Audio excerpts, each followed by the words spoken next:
यह धरती है बलिदान की। इसी हल्दी घाटी की पवित्र जगह से युद्ध भूमि से चेतक घोड़े ने 22 फीट नाले को कूदकर महाराणा प्रताप जी के प्राण बचाए थे। और यहीं पर महाराणा प्रताप जी की गुफाएं हैं जहां पर वो अपनी सीक्रेट युद्ध की मीटिंग करते थे। और यहीं पर चेतक घोड़े की समाधि स्थल भी है। तो हम आप सभी को इस हल्दी घाटी के सभी पवित्र जगह को घुमाने वाले हैं इस वीडियो में। नमस्कार दोस्तों, मैं आपका दोस्त विकी परमार। मैं अभी इस वक्त हूँ हल्दी घाटी म्यूजियम के पास। हल्दी घाटी एक्सप्लोर करने के लिए आपको सबसे पहले हल्दी घाटी म्यूजियम के अंदर जाना पड़ेगा। और हल्दी घाटी म्यूजियम के अंदर जाने के लिए प्रति व्यक्ति 120 रुपये का टिकट लगेगा। वो टिकट लेके आपको अंदर जाना पड़ेगा और अंदर महाराणा प्रताप के बारे में, उदय सिंह के बारे में, हल्दी घाटी के युद्ध के बारे में सब कुछ बताया गया है। तो सबसे पहले हम 120 रुपये की टिकट लेके म्यूजियम में जाएंगे, फिर इसके आसपास के एरिया घूमेंगे। तो चलिए सबसे पहले चलते हैं अंदर और पूरा म्यूजियम देखते हैं। हल्दी घाटी म्यूजियम के अंदर हम प्रवेश कर चुके हैं और यहाँ सामने देख सकते हो ये महाराणा प्रताप की प्रतिमा लगी हुई है।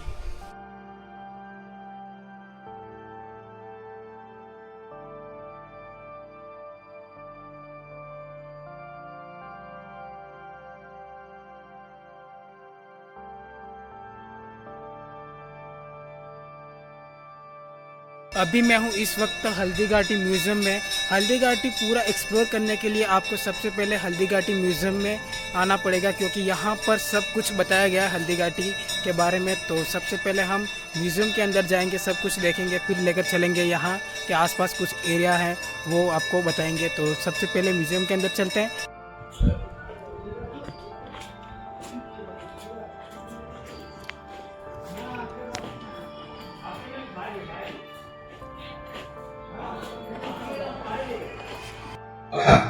इस युद्ध में अकबर स्वयं नहीं आए थे। उन्होंने आमेर जयपुर के राजा मानसिंह को अपना सेनापति बनाकर भेजा था। हल्दी घाटी का युद्ध 5 किलोमीटर लंबे और 200 मीटर चौड़े क्षेत्र में हुआ। आप लोग सभी संग्रहालय में खड़े हैं। संग्रहालय से 200 मीटर की दूरी पर चेतक की समाधि है, जहां पर महाराणा प्रताप के स्वामी भक्त घोड़े चेतक को दफनाया गया था। यहां से 2 किलोमीटर की दूरी पर हल्दी घाटी दरगाह है। इस दर्रे की विशेषता है कि यहाँ की प्राकृतिक मिट्टी व पत्थरों का रंग हल्दी जैसे पीले रंग का है। इस दर्रे के चारों तरफ महाराणा प्रताप की भील आदिवासी सेना राणा पूजा के नेतृत्व में तैनात थी। ये सेना तीर, भाले, पत्थर चलाने में कुशल थी। यहाँ से 1 किलोमीटर की दूरी पर शाही बाग है, जिसमें मुगल सेना का पड़ाव था। मुगल सेना 18 जून 1576 ईस्वी को प्रातः सूर्योदय के साथ मेवाड़ की राजधानी गोविंदा की तरफ आगे बढ़ने लगी। तो उन पर महाराणा प्रताप की सेनाओं ने आक्रमण किया और उनसे गोरिल्ला पद्धति से युद्ध किया। ये आक्रमण इतना तेज था कि जिससे मुगल सेना में भगदड़ मच गई।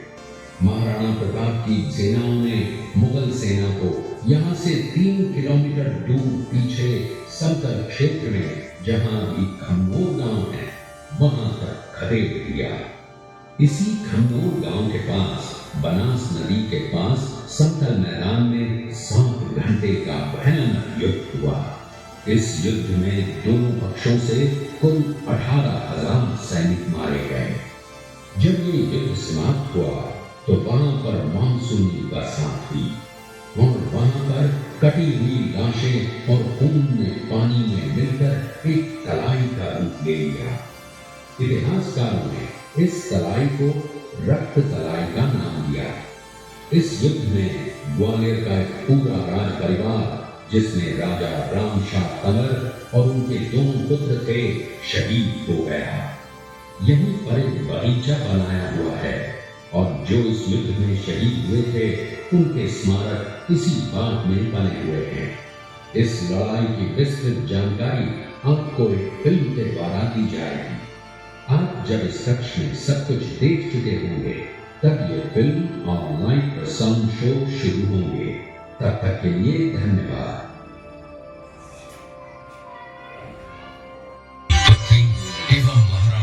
उदय सिंह की महारानी जयवंत कमल की कोख से विक्रम संवत 1597 में अर्थात 9 मई 1540 को चित्तौड़गढ़ बाल्यकाल चित्तौड़गढ़ में गुजरा।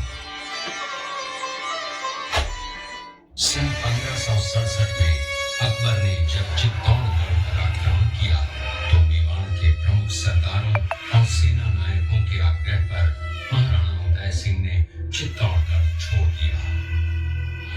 अपने देश, कुल, गौरव और मातृभूमि की मर्यादा के लिए प्राण न्योछावर करने वाले योद्धाओं और ललनाओं से प्रताप ने न केवल सीख ली बल्कि ये घटना उनके जीवन का आधार बन गई। फरवरी 1572 को महाराणा उदय सिंह का देहांत हुआ। प्रताप की ज्येष्ठता और योग्यता को ध्यान में रखते हुए सरदारों ने उनको राजगद्दी पर आसीन किया। होली के दिन उनका गोगुंदा में राज तिलक हुआ। उस समय तक लगभग सभी राजाओं ने अकबर की अपील का स्वीकार कर ली थी। एकमात्र महाराणा प्रताप ने अपना मस्तक अकबर के आगे नहीं झुकाया। प्रताप मुगलों से लोहा लेने की तैयारी में जी जान से जुट गए। 18 जून 1576 की सुबह हल्दी घाटी और खमनोर के मध्य एक मैदान में ऐतिहासिक युद्ध हुआ।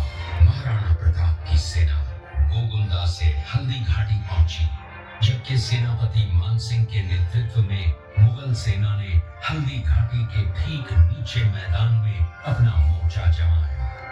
मुगल सेना के हरावल दस्ते द्वारा घाटी में घुसपैठ करने के प्रयास की प्रतिक्रिया स्वरूप महाराणा प्रताप की सेना मुगलों पर टूट पड़ी। प्रताप के हरावल सैन्य दलों का नेतृत्व पठान हाकिम हासूर कर रहे थे। भीलू राणा, जो राणा पूंजा के नाम से भी जाने जाते हैं, उनके नेतृत्व में भील आदिवासियों ने गोरिल्ला पद्धति से युद्ध करते हुए मुगलों के छक्के उड़ा दिए। देखते ही देखते शाही सेना में खलबली मच गई।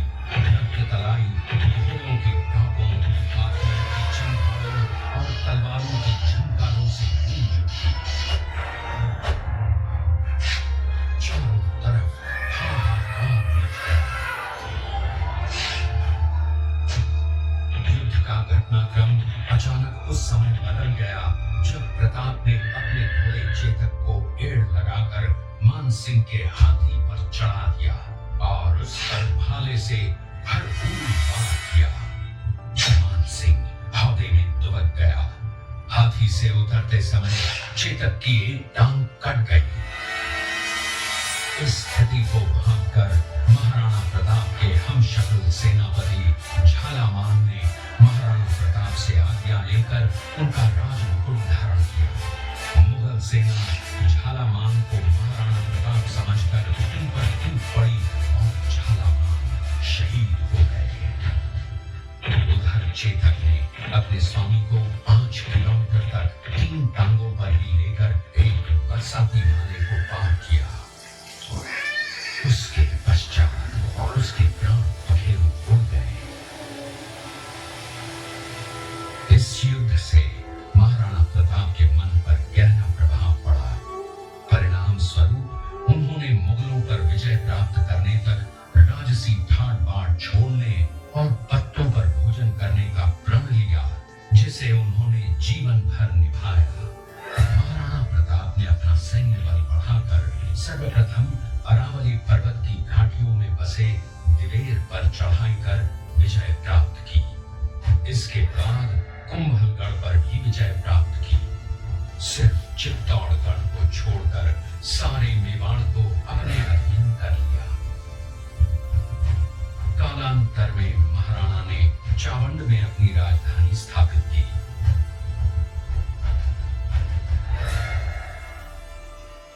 19 जनवरी 1597 को राणा प्रताप ने मात्र 57 वर्ष की आयु में इस संसार से प्रयाण किया।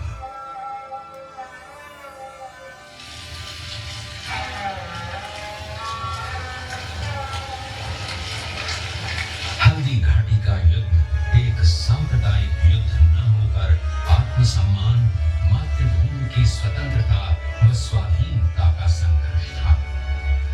इसका प्रमाण ये है कि जहां पर अकबर की सेना के सेनापति जयपुर के राजा मानसिंह थे, वहीं पर महाराणा प्रताप की सेना के सेनापति काबुल के हाकिम खां सूर थे।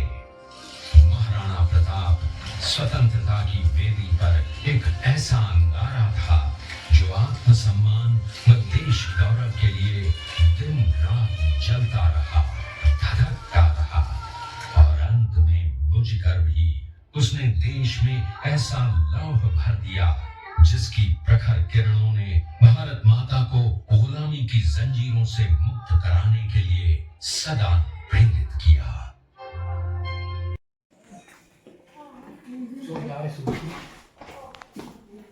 बाहर निकलते टाइम क्या वो खड़ा होने नहीं ये तो वो है तब दिन में आना चाहिए था ना। ये दृश्य चूड़िया गांव का है।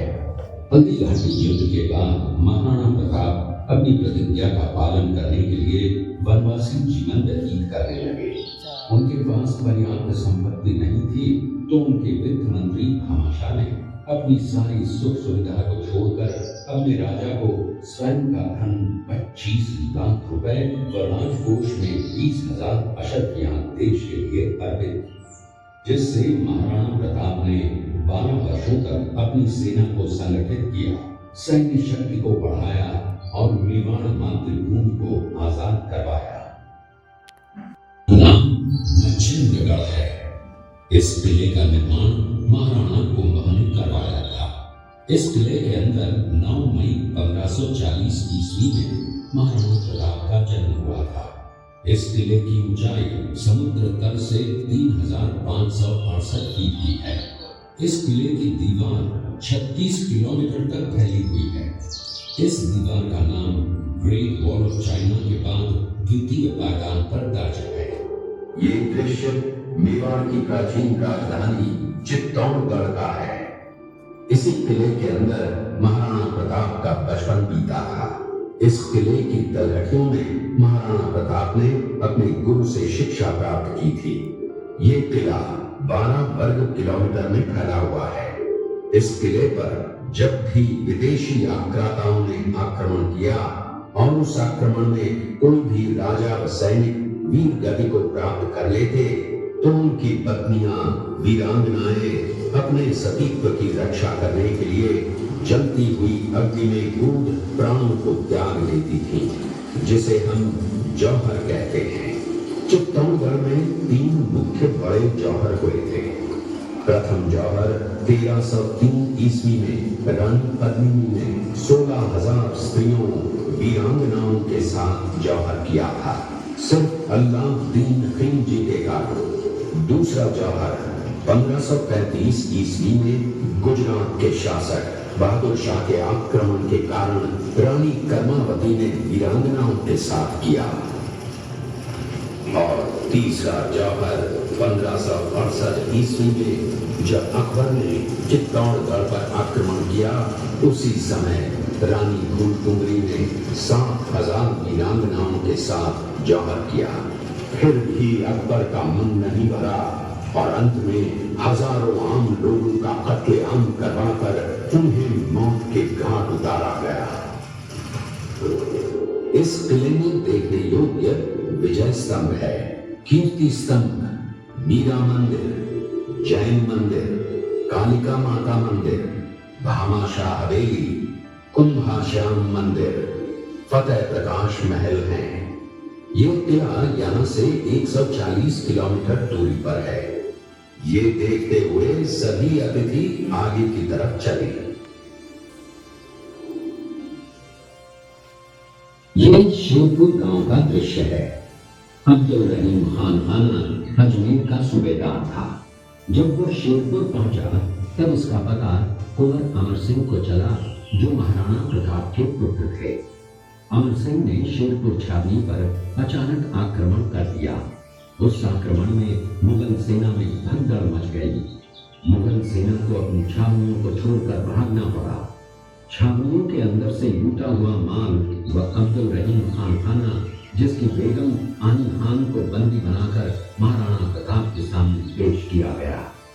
तब अमर सिंह पर महाराणा प्रताप क्रोधित हुए और कहा, जहां से इस नारी को बंदी बनाकर लाए हो, इसे पुनः ससम्मान लौटा कर आओ।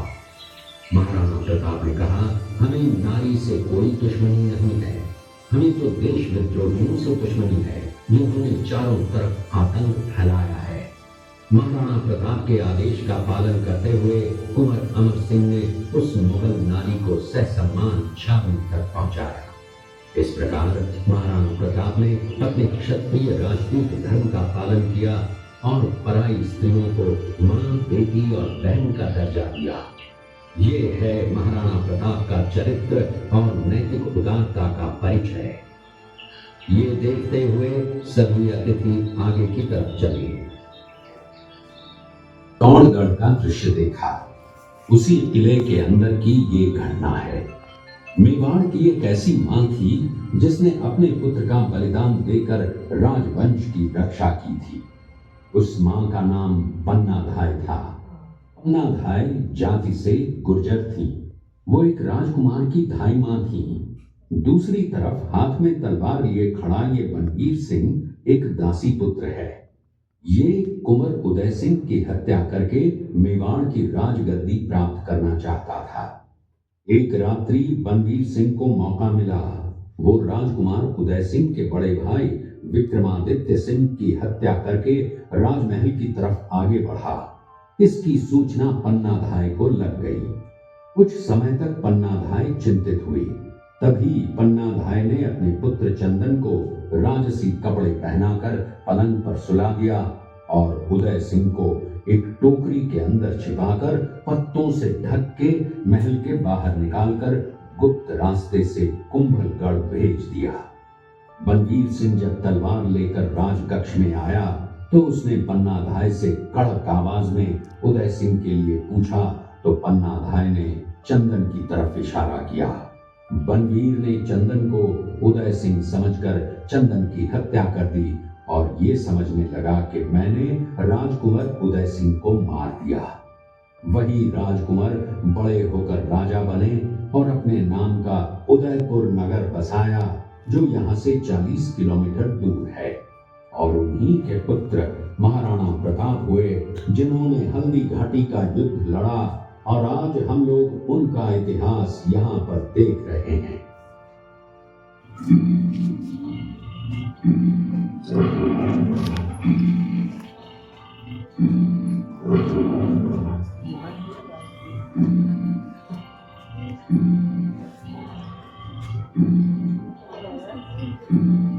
ये घटना महाराणा प्रताप की वीरता को दर्शाती है। एक समय नरभक्षी बाघ का आतंक छाया हुआ था। महाराणा प्रताप ने उस बाघ का शिकार कर उस बाघ को मार डाला। ये घटना महाराणा प्रताप की वीरता की प्रतीक है। महाराणा प्रताप अपनी प्रतिज्ञा का पालन करते हुए महाराणा प्रताप ने प्रतिज्ञा की थी कि जब तक अपनी मातृभूमि को शत्रुओं से मुक्त नहीं करा लेगा तब तक न तो मैं महलों में रहूंगा, न किसी धातु के पात्र में भोजन करूंगा, न किसी गद्दी के बिछौने पर सोऊंगा। पत्ते ही भोजन के पात्र होंगे, जमीन ही बिछौना होगा। इस प्रतिज्ञा का पालन उन्होंने 21 वर्षों तक जंगलों में रहकर किया। इस दृश्य में देखिए महाराणा प्रताप वृक्ष के नीचे बैठकर पत्तों पर खाना खाते हुए। इसी कारण हम आज भी महाराणा प्रताप को श्रद्धा व सम्मान से याद करते हुए देशभक्ति की प्रेरणा प्राप्त करते हैं। ये देखते हुए सभी अतिथि आगे की तरफ चले।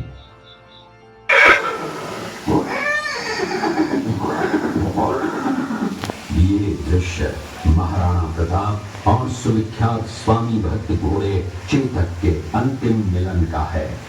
हल्दी घाटी युद्ध के बाद चेतक घोड़े ने 22 फीट के एक बरसाती नाले को पार किया। ये उसी समय का दृश्य है।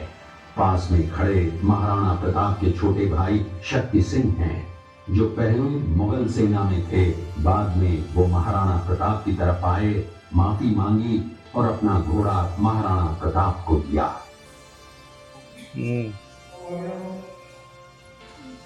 थोड़ा यहाँ पे सुन ले आप। देखिए ये प्लांट जो आप देख रहे हैं गुलाब जल बनाने का है। हल्दी घाटी गुलाब के लिए बहुत ही बढ़िया है। गुलाब की यहाँ पर खेती होती है। 10,000 गुलाब के फूल और 20 लीटर पानी डाल के उबालते हैं। भाप जो बनती है वो भाप को गुलाब जल आँखों में मिठाई मेकअप पूजा के लिए काम आता है। दूसरा तैयार होता है गुलकंद। मुंह में छाले होते हो गैस कफ जो होती है तो उनके लिए। फिर डायबिटीज़ वालों के लिए जामुन की फुटलियों का आरती बनाते हैं। आप लोग आगे बढ़ो, आगे मैं आपको सैंपल बताएंगे। आगे आ जाओ, सैंपल देखो, आगे बढ़ जाओ, आगे आ जाओ। यहाँ का मेनू देख लो, हल्दी घाटी का गुलाब जल, गुलकंद, शरबत, जामुन का डायबिटीज के लिए आगे आओ। टेस्ट करो, अच्छा लगे खरीदो आप लोग। गुलाब जल है, गुलकंद है, शरबत है, ये पियो। इधर आओ, आगे बढ़ जाओ। ऊपर से पीना, अच्छा गिलास है, एक और शरबत है, ये छोड़ो, शरबत है, गुलाब जल पियो, इसको टेस्ट करो, पियो। कितना पीना? ये सब पियो नहीं, थोड़ा पियो। एक दूध पियो आप लोग देखो, कब पिलाओ वो पी रहे पापा। लो तुम ये नेचुरल चीज है, दोनों मिक्स करके देखो। ये बताइए कि कैसा लग रहा है मेरे को। और ये बोतल आएगी शरबत की 200 रुपए की बोतल है। ये पिलाया वही। मीठा कहाँ से आ गया? मीठा हमने किया ना, बना सब कर रखा असली गुलाब जल ये। अच्छा, काफ़ी बढ़िया टेस्ट है। लेना हो तो ले सकते हो। ये मीठा है क्या?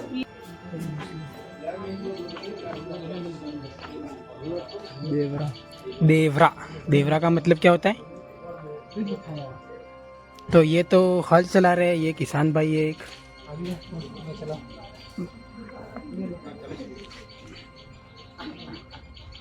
देवरा। अब चलते हैं आगे।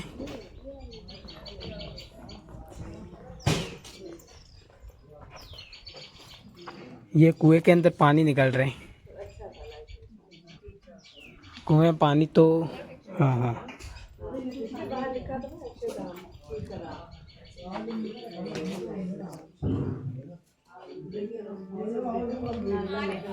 यहाँ तो बॉडी मसाज हो रहा है, अपना नहीं करवाना है। चल, ये बीच में तालाब है, पानी है छोटा सा। यहाँ पेंटिंग्स,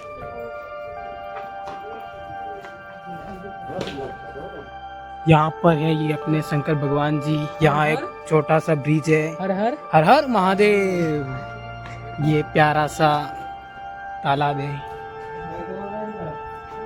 अभी हम इस वक्त हल्दी घाटी म्यूजियम में घूम रहे हैं। आपको हल्दी घाटी म्यूजियम के अंदर दिखा रहे हैं क्या क्या चीज़ है। तो वीडियो के साथ हमारे साथ बने रहना, हम दिखाएंगे आपको। ये मेरा दोस्त हल चला रहा है। ये हल बैल के रूप में गया था। अच्छा, बैल के रूप में गया था। अच्छा, ये तो वो है बैलगाड़ी। बैलगाड़ी ये अभी तक किस किस के घर में है बताना। और ये पावटी, इसको हाँ ये वो क्या करते हैं?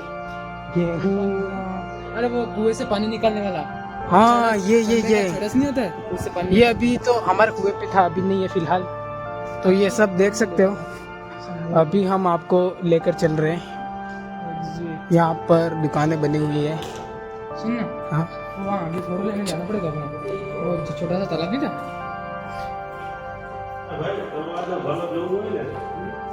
इधर कुछ है तो क्या है? अच्छा, तो ये म्यूजियम के अंदर ही है। ये रट बोलते हैं, कुएं के अंदर से वो पानी नहीं निकालते हैं। हाँ ये रट, यानी कि बैल घूमते और ये ऐसे घूमता है रहता है और यहाँ इसके अंदर से पानी निकलता है। काफी खूबसूरत सा है ये सब। क्या क्या गतिविधियाँ होती थी, गन्ने का जूस इस तरह से निकाला जाता था। अच्छा, ये गन्ने का जूस निकालने का, यानी कि यहाँ पर सब कुछ बताया गया प्राचीन, यानी कि पुराने समय में जो कुछ होता था वो म्यूजियम के अंदर काफ़ी अच्छी चीज़ है। सब कुछ आपको देखने को मिल जाता है।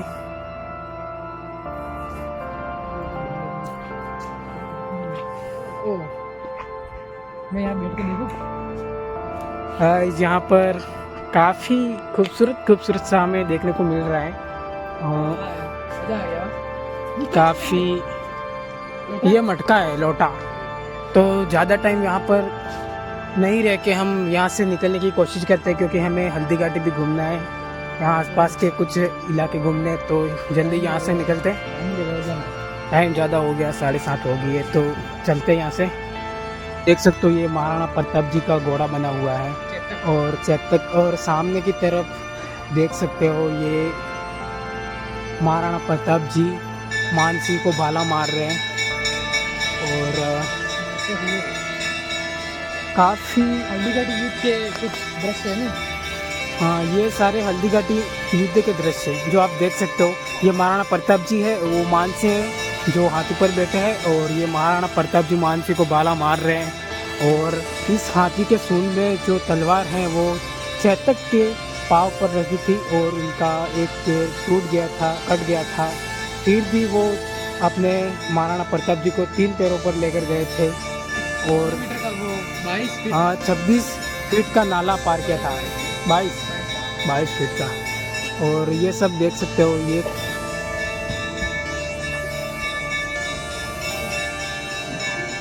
फाइनली हमने हल्दीघाटी म्यूज़ियम पूरा देख लिया, इसमें सब कुछ बताया गया था।